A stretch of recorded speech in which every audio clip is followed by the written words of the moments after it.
Dans le reste de l'actualité, des nominations qui ne passent pas. Christophe Castaner, l'ancien ministre de l'Intérieur, ou encore Nicole Gage, ex-secrétaire d'État.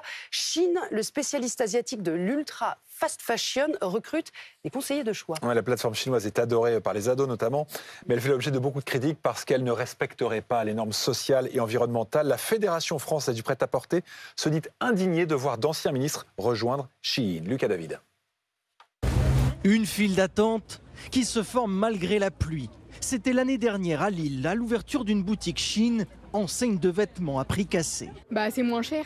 Par rapport au prix, il y a beaucoup de choix. C'est assez excitant de voir à quoi ça va ressembler. De l'autre côté de la rue, des militants anti-fast fashion. On marche sur la tête. On se bat pour une économie locale, circulaire, vertueuse pour l'environnement et pour les humains. Une marque très controversée qui compte désormais dans ses rangs un ancien ministre d'Emmanuel Macron, Christophe Castaner. Indignation chez les professionnels français du prêt-à-porter. Shein, elle utilise des matières premières qui sont loin d'être celles des standards européens.